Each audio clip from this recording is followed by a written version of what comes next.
There is something in you that you do not fully understand, and yet it defines every encounter you have. It is the rare aura of the true empath. And I must tell you, this is not simply a gift of sensitivity. As so many romantics might describe it, it is in its source a wound that has been transmuted into perception. It is the shadow turned into vision. And if you are here listening to me now, it is because life has carved into your soul a channel deep enough to let the unconscious stream flow through you. You see, we think of empathy as a virtue, as a divine kindness. And in some sense it is, but beneath this luminous surface lies something older, something archetypal. The inheritance of the wounded healer, the echo of Chiron who could not heal himself yet felt the pain of every creature. This is what you carry, and it is both a blessing and a warning. When I speak of aura, I do not mean merely the poetic glow of personality. I am speaking of that subtle psychic field, the energy that surrounds you when your inner and outer worlds are aligned with the deep unconscious. Most people live as though wrapped in thick armor. Their minds are encased in hardened attitudes, their hearts locked behind walls of fear and persona. But the true empath has often unwillingly removed this armor. Usually it is not by choice but by survival. You, the empath, were forced early to read the unspoken words, to feel the tension in the room, to anticipate what others wanted before they could even form it into thought. Perhaps it was a childhood in which love was conditional and silence was dangerous. Or perhaps it was the presence of a volatile figure whose moods determined your safety. One way or another, you learned that your own feelings were secondary. That the only way to survive was to sense deeply accurately what others carried. This is the origin of your aura. It is not just light but an ancient alarm system transmuted into intuition. But I caution you, because this aura, as rare as it is, draws both light and shadow toward you. You shine in a way that those who are fragmented can sense. You awaken in them both a longing and a fear. They may come to you for healing, for comfort, for the nourishment they cannot find within themselves.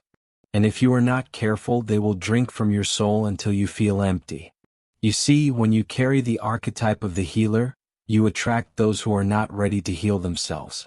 And here lies the warning: empathy. If unconscious becomes a prison, it binds you to the suffering of others until you can no longer discern where they end and you begin.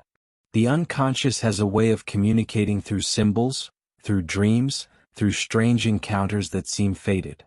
Perhaps you have dreamed of a forest, dark and filled with whispering voices, and you feel the trees leaning in as though they were listening to your thoughts. This is not fantasy. It is your own psyche reminding you that you are always connected to the living web of feeling that extends beyond the individual. Empaths walk through life like open instruments, and the music of the world, its grief, its rage, its beauty plays through them whether they consent or not. But to live this way without awareness is to become haunted by energies that do not belong to you. So I ask you to consider this. What is the cost of carrying everyone's pain? There is a story in alchemy about the vessel that must hold the transformation. The vessel must be strong enough to withstand fire, to contain both poison and gold. If the vessel cracks, all is lost. You are this vessel. If you do not learn to temper the heat of the world's suffering, to discern what is yours and what is not, you will shatter. You will become resentful, exhausted, drained of the very life force that makes your aura so rare. And then you will call it fate, as though the world simply consumes people like you. But it is not fate. It is a lack of shadow work. Shadow work is the path I would lead you on. For within your shadow, the part of you have buried, ignored, or denied, lies the key to your boundaries. Most empires believe that saying no is cruel, that distancing themselves from pain is selfish. But this is a delusion created by an overgrown persona. The mask of the good one, the self-sacrificing one who must always give the shadow, however, contains your anger, your self-preservation, your unexpressed desire to be free of carrying what does not belong to you. To become whole, you must allow this shadow to breathe. You must let the dark forest in your dreams speak, not as a threat, but as a guide. I once said that the greatest privilege of a lifetime is to become who you truly are. For the empath, This journey is even more complex because your sense of self has been shaped by the emotions and needs of everyone around you. It is as though you are standing before a mirror that has absorbed not just your reflection but the reflections of everyone you have ever loved, feared, or tried to save. So when I ask who are you, you may find it difficult to answer. You are not the sum of other people's wounds. You are not the echo of someone else's suffering. And yet you have built a life around being the balm for others. This is noble, but it is not the end of your story. There is a moment in the life of every true empath when the unconscious demands a confrontation. It may come as a crisis, a sudden burnout, a relationship that ends in betrayal, or a dream so vivid that it shakes the foundations of your identity.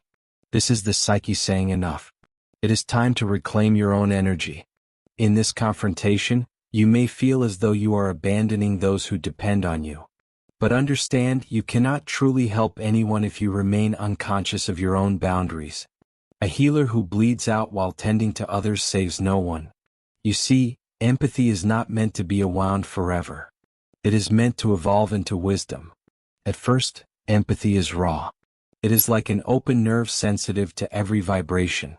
But over time, if you do the inner work, it becomes discerning. It knows when to step forward and when to withdraw. It knows that love is not about merging with the pain of others but about holding a space where transformation can happen. This is the difference between a conscious empath and one who is merely drowning in feelings. The conscious empath knows that their aura is a mirror, not a sponge. It reflects truth, but it does not have to absorb every shadow. When I look at the archetypes that guide humanity, I see that the empath is closely related to the archetype of the mystic. The mystic feels the pulse of the world because they have walked into their own depth and returned with the understanding that all souls are connected. But this understanding does not lead them to servitude. It leads them to clarity. They see that compassion is not about carrying the burden of others but about awakening them to carry their own. And so I urge you to stop apologizing for the boundaries you need to set. The very aura that makes you so magnetic will only grow stronger when you learn to protect it.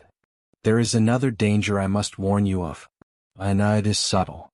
Many empaths mistake their gift for a form of superiority as though feeling deeply makes them more spiritual or evolved. This is a trap of the ego. True empathy has nothing to do with being better than others. It is, if anything, a sign of having touched the rawness of existence so profoundly that you can no longer hide behind illusions. But this does not grant you a throne. It gives you a responsibility to live with authenticity. You must remember that every aura, no matter how rare, can become clouded by pride or bitterness if the shadow is left unexamined. I invite you to close your eyes for a moment and imagine the rare aura you carry. See it not as a static glow but as a living field breathing with you, expanding and contracting like the tides. Notice what images arise. Perhaps it is a golden light, or perhaps it is a pale flame flickering in the dark. Whatever it is, know that it reflects both your wounds and your strength. It is shaped by every act of kindness, but also by every boundary you have ever failed to set. Your aura is not just who you are. It is who you have allowed yourself to become. And now, as you listen to these words, you have the chance to shape it consciously. You might believe that this aura, this field of subtle energy that others feel even before you speak, is purely the result of your natural goodness. But I tell you, it is forged through fire. It is the sum of everything you have endured, everything you have witnessed, and everything you have absorbed without understanding why the unconscious knows no boundaries. It does not respect the walls we build between each other. As an empath, you were born with cracks in your walls, or perhaps they were shattered early in your life. Those cracks became windows through which the energies of others poured into you. At first, this feels overwhelming. You wonder why a crowded room exhausts you. Why the sorrow of a stranger lingers in your chest as though it were your own. You wonder why certain people leave you feeling hollow while others fill you with life. This is because your psyche is like a harp. Every vibration from the outside world resonates with your strings whether you choose it or not. But here lies the deeper truth. The rare aura of the true empath is not just receptivity. It is alchemy. It is the unconscious ability to transform pain into understanding, to turn someone's unspoken suffering into a sense of connection that heals. However, alchemy requires fire, and fire consumes. The danger is that if you do not learn how to stoke this fire with awareness, it will burn you out long before it illuminates anyone else's path. I have seen this countless times. The sensitive souls who spend themselves until there is nothing left, who give so much of their own energy that they collapse into resentment and fatigue. They forget that to be a vessel of light, one must also know how to guard the flame. Empathy must be balanced with individuation. Individuation, as I have always taught, is the process of becoming whole, of uniting the conscious and unconscious, the persona and the shadow, of the personal and the archetypal. For the empath, individuation is crucial because without it you will forever be swept away by the tides of other people's emotions. As you must learn to descend into your own depth, to ask yourself, what do I truly feel? It sounds simple, but for many empires it is the hardest question of all. You have lived for so long as a mirror that you have forgotten how to see your own face. The aura you carry becomes clouded when you cannot distinguish your light from the reflections of others. There is a dream I once interpreted for a woman who was deeply empathic. In her dream, she was carrying a bowl of water through a marketplace. Every person she passed dipped their hands into her bowl, taking water for themselves. And soon the bowl was empty. She woke with a sense of deep sadness. Do you see the meaning? This is the life of an unconscious empath. You offer your water freely, but no one refills a bowl. If you are not careful, you will believe that this is your purpose, to give until there is nothing left. But in the dream's next scene, which he did not notice until we spoke, a fountain appeared. It was hidden in the corner of the marketplace, flowing endlessly. The fountain represented her own inner source, the self. The wellspring of archetypal energy that exists in all of us. The task of the empath is to find this fountain, to learn how to draw from it rather than from their own limited reserves. Only then can the giving become sustainable and the aura remain vibrant rather than depleted. The archetype of the mother often manifests strongly in empaths. Even in those who are not mothers by biology or gender, it is the instinct to nurture, to soothe, to hold the suffering of others as though it were a fragile child. But when the mother archetype becomes inflated, it can turn destructive. It leads to martyrdom, to the belief that one must sacrifice everything for others. This is not true empathy. It is unconscious compulsion. True empathy understands the balance of giving and receiving. It knows that boundaries are not walls of cruelty but gates of clarity. Without these gates, your aura becomes perhus. And soon you are carrying burdens that were never meant for you. The shadow then grows restless, whispering to you through exhaustion, irritability, or even illness.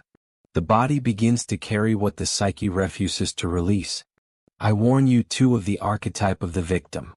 Many empaths, feeling the weight of the world, unconsciously identify with suffering itself. They begin to see their sensitivity as a curse, as though they were doomed to be drained by everyone they meet.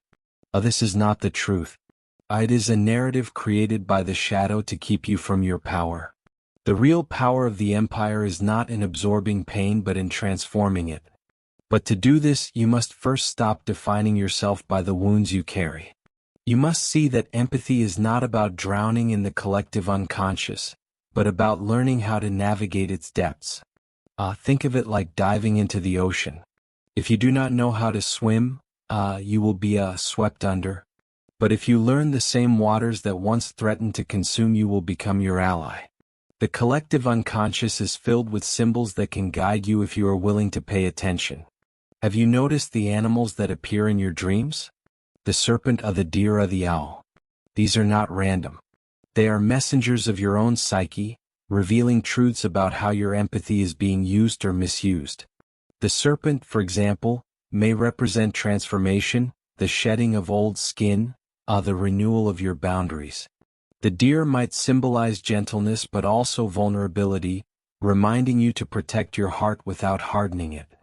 The owl with its wide watchful eyes speaks of wisdom and the ability to see in the dark, the gift of perceiving the hidden emotions in others. Each of these symbols tells a story about your aura and what it needs to remain clear and strong. I want you to remember that your aura is not static. It changes as you change. When you are balanced, grounded in your own self, your aura radiates with clarity and draws in those who are ready to heal. But when you are fragmented, when you have abandoned your own needs, your aura becomes like a beacon for chaos. It attracts those who unconsciously seek to project their wounds onto someone else. These are the emotional vampires. Though I hesitate to use such a dramatic term, they are not evil. They are simply lost in their own shadow. But you cannot allow yourself to be their endless source of energy. You must recognize when someone comes not to grow but to feed on the light you carry. This recognition is not unkindness. It is discernment. And discernment is love in its highest form. There is a profound solitude that comes with being a true empath. You see and feel things that others do not. You sense the undercurrents in conversations, the hidden grief behind a smile, the unspoken tension between words. This can make you feel alien, as though you are living in a dimension slightly different from everyone else. But this solitude is not a punishment. It is a calling. The archetype of the seer, the oracle, lives within you. To carry such perception is to stand at the threshold between the conscious world and the mysteries of the unconscious. And I tell you, the world needs such souls now more than ever. But not souls who are burned out or broken. It needs empaths who have learned to stand firm in their own center. Who have turned their gift into a conscious tool rather than the source of suffering. I will give you an image to hold. Imagine a candle in a dark room. The candle does not rush toward the darkness to fix it. It does not exhaust itself by trying to illuminate every corner. It simply burns steady and bright. And by doing so, it naturally gives light. This is the way of the conscious empath. You do not need to absorb every shadow to bring healing. You only need to stay connected to your own flame. When you burn from within, others will find their way to your light. And the right ones will light their own candles beside you. But you must remember, not everyone who approaches you comes to light a candle. Some come with the wind of their chaos. And you must protect your flame from being extinguished. The rare aura of a true empath is not born from perfection but from the willingness to remain open in a world that has tried again and again to close you. It is the softness that survived the storm. Yet this softness is not weakness. It is paradoxically the truest form of strength. For to feel so deeply and still remain standing requires more courage than most can comprehend. And yet I must remind you, the gift of feeling is not the end of the journey. It is the doorway.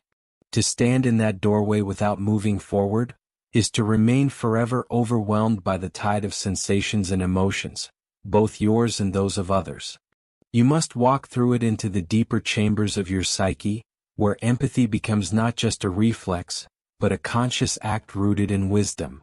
When you walk this path, you will begin to notice how your aura shifts with your inner landscape. When you are consumed by the unprocessed emotions of others, your aura becomes heavy. Like a folk, people may still be drawn to you, but what they feel is confusion rather than clarity. They sense the unresolved pain that you carry, and unconsciously they mirror it back to you. This is why unhealed empaths often find themselves surrounded by chaos, trauma, or relationships that feel one-sided. The psyche is always teaching through reflection. If you are drowning in other people's shadows, life will continue to send you mirrors of that entanglement until you awaken. The awakening of the empath is not a single moment but a gradual recognition. I am not here to be consumed. I am here to be a bridge. A bridge between the conscious and the unconscious, between what is felt and what is spoken, between the wound and the possibility of healing. But a bridge must be rooted on both sides to remain standing. If you only anchor yourself in others' pain and forget your own foundation, you will collapse. This is why solitude is so necessary. It is in solitude that you learn the language of your own soul. It is there that you discover which feelings are truly yours and which are echoes of the collective unconscious. The collective unconscious is a realm of archetypes of patterns that shape all human behavior.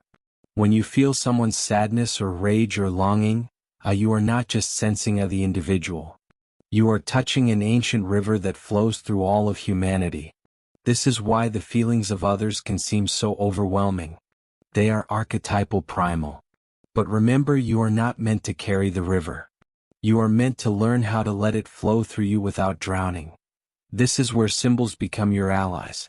Symbols are the language of the unconscious. When you dream of a storm, it is not merely a weather event. It is the turbulence of emotions, the collective energy seeking release. When you dream of a child, it may not be about an actual child, but about the innocent part of yourself that longs to be protected and seen. Pay attention to these symbols. Your dreams, your sudden inner images, even the patterns you see in the world around you are all messages from your deeper self. The empath's aura is naturally attuned to these messages, but without awareness. They can feel like chaos. With awareness, they become guidance. When you sense the heaviness of another person's energy, ask yourself, what is this teaching me about my own shadow? For often what you feel in others is a mirror of what you have not yet faced within yourself. This is not to blame you for their emotions, but to show you that life is always inviting you to become more conscious. I have spoken often about the shadow, that hidden part of the psyche where we store everything we have rejected or feared in ourselves. For the empath, the shadow often contains the very boundaries and strength that they have suppressed. You have been conditioned to believe that anger is wrong, that self-protection is selfish, that to care for yourself is to abandon others. This is a distortion. Your shadow may hold the healthy rage that says no more. It may hold the fierce instinct that refuses to be drained until you integrate this shadow. Your empathy will remain incomplete for its air of selfhood that keeps compassion alive without turning into self-sacrifice. Imagine for a moment that your aura is like a garden without boundaries. Anyone can enter and trample the flowers, leaving you barren and tired. But if you build a fence, not a wall, but a clear living boundary, your garden thrives. You can invite others in when you choose, but you also know when to close the gate. This is not cruelty. This is love for the life you are cultivating within you. And when your garden blooms, the world benefits. The fragrance of your flowers reaches those who are ready to appreciate it without you having to give away all your soil and water to those who come with empty hands and endless demands. There is a subtle shift that happens when an empath begins to live this way. The aura changes from being a sponge to being a mirror. Instead of absorbing everything, it reflects truth back to those who come near. Some will find this uncomfortable because the mirror shows them what they are not ready to see. They may project their shadows onto you, blaming you for what is really their own inner turmoil. Do not take this personally. This is the nature of projection. The key is to know yourself so well that these projections cannot take root in you. When you stand firm in your own center, their shadows pass by like clouds, unable to block your light. This is not to say that empathy becomes detached or cold. On the contrary, it becomes warmer, more authentic when you are no longer entangled in everyone else's emotions. You can truly listen. You can hold space without losing yourself. You can offer compassion without resentment. This is what I call conscious empathy. It is empathy that has been refined through the fire of self-awareness. It no longer seeks validation through giving, nor does it confuse self-sacrifice with love. It simply flows like a river that knows its course. I want to speak of the archetype of the wounded healer. This is an ancient pattern seen in myths across cultures. The one who is able to heal others precisely because they have known suffering. Jung the centaur was wounded by an arrow that would never heal. Yet he became a great teacher and healer because of his wound.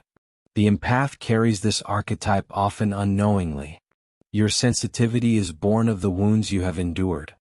But the danger is that you may remain identified with the wound, believing that your purpose is to bleed for others. This is a misunderstanding of the archetype. The wounded healer does not heal by being perpetually broken. They heal by transforming their wound into wisdom, by turning their pain into a source of insight and compassion. Ask yourself, have you been carrying your wound like a badge as though it defines you? Or have you begun to see it as the gateway to something deeper? The rare aura you carry shines most brightly when it is no longer dimmed by the unresolved pain of the past. This does not mean erasing your past. It means integrating it, seeing its meaning, allowing it to shape you without imprisoning you. When you do this, your aura becomes not just rare but resilient.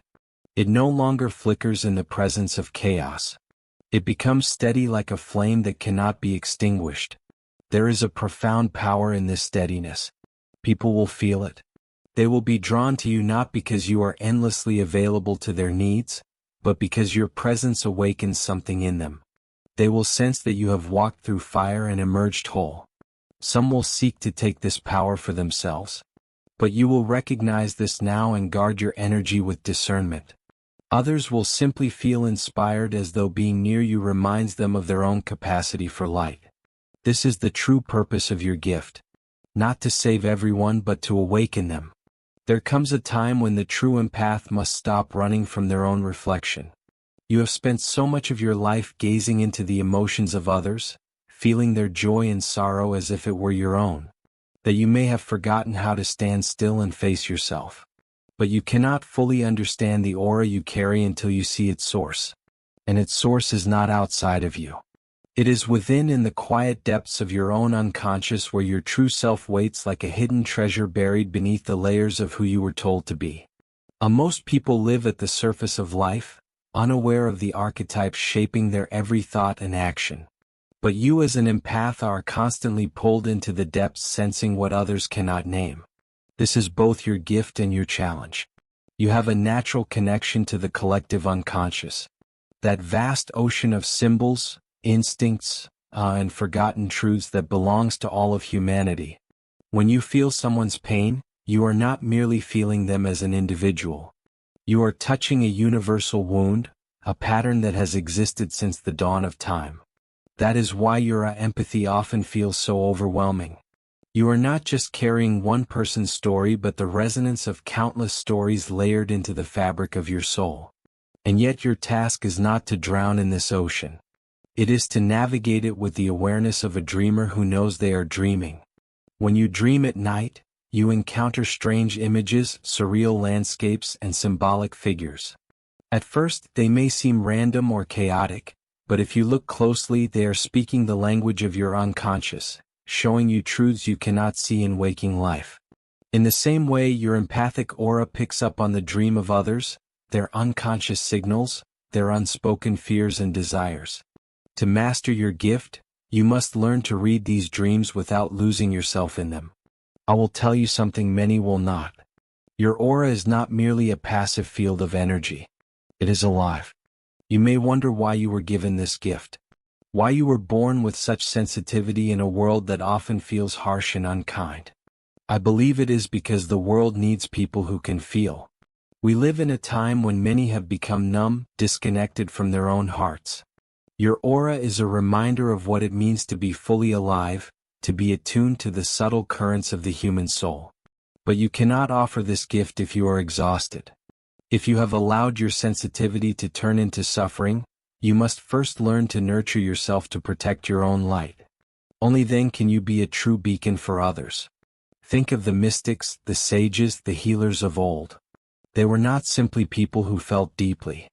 They were people who had learned to harness their feelings to transmute their pain into wisdom. They spent time in solitude, in silence, in communion with the deeper truths of life. They understood that empathy without inner strength is like water. Without a container, it spills everywhere and is wasted. Your aura is your container. It is the vessel that holds your gift. You must tend to it, cleanse it, strengthen it. This is not a selfish act. It is a sacred responsibility. I want to give you a vision of what is possible. Imagine yourself standing in the center of a room surrounded by people with all their emotions, their desires, their unspoken fears. You feel it all, but you are not overwhelmed. Instead, you stand rooted like a tree with deep roots sinking into the earth. The winds of other people's energies blow around you, but they do not knock you down. You can sense their pain without taking it on because you know where you end and they begin. You are a witness, a guide, a presence of clarity. This is the power of a conscious empath. This is what your rare aura is meant to become. Not a sponge, but a sanctuary. There is a silence that all true empaths must learn to cultivate, a silence within the mind, the heart, and the soul. This silence is not emptiness but presence. It is the pause between the in-breath and out-breath where you remember that you exist beyond the emotions that rush through you. Too often you are swept into the current of someone else's story, someone else's pain, as though you were a leaf floating on the river. But you are not a leaf.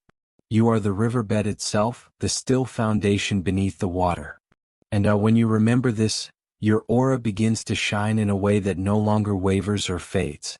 I have observed time and again how the empath's gift can become both a mirror and a wound. You are so attuned to the needs of others that you may begin to feel invisible yourself. As though your existence is validated only by how much you can heal or soothe.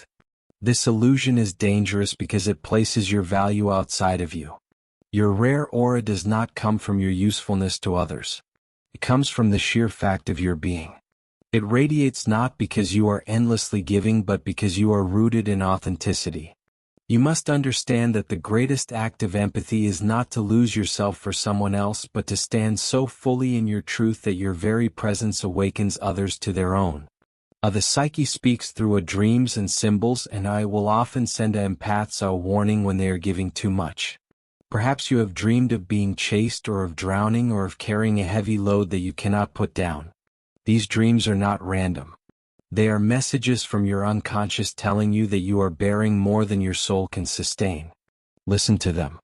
They are your own inner voice calling you back home. If you ignore them, life will send louder signals. Fatigue, illness, emotional collapse until you have no choice but to stop and reclaim your energy. There is a paradox in empathy that few understand. To truly feel others, you must first feel yourself. If you are disconnected from your own emotions, your empathy becomes distorted. You begin to project your unhealed wounds onto others, seeing their pain as your own and confusing their needs with yours. This is why shadow work is not optional. It is essential. You must sit with your own shadow, your fears, your suppressed anger, your longing to be seen, and bring them into the light of consciousness. Only then can you discern where you end and the other begins. The rare aura of the empath is magnetic because it carries the resonance of both light and shadow. People feel safe with you. Not because you are endlessly cheerful or perfect, but because you have touched the depths of suffering and survived. You have walked through the underworld of your own psyche. And your presence tells others you can survive this too. But this power comes at a cost. Every journey into the unconscious demands something from you. It strips away illusions, forces you to face uncomfortable truth, and requires you to let go of old identities. The empath who resists this process becomes stuck, trapped in cycles of exhaustion, repeating the same patterns with the same draining people, always wondering why life feels so heavy. I want you to remember that the aura is a living symbol. It reflects not just your mood but your entire relationship with the unconscious. When you ignore your inner world, you are dull, becoming like a mirror covered in dust. When you honor your inner world, when you listen to your dreams, pay attention to your instincts and respect your boundaries, your aura brightens. It becomes like a clear lake reflecting the sky.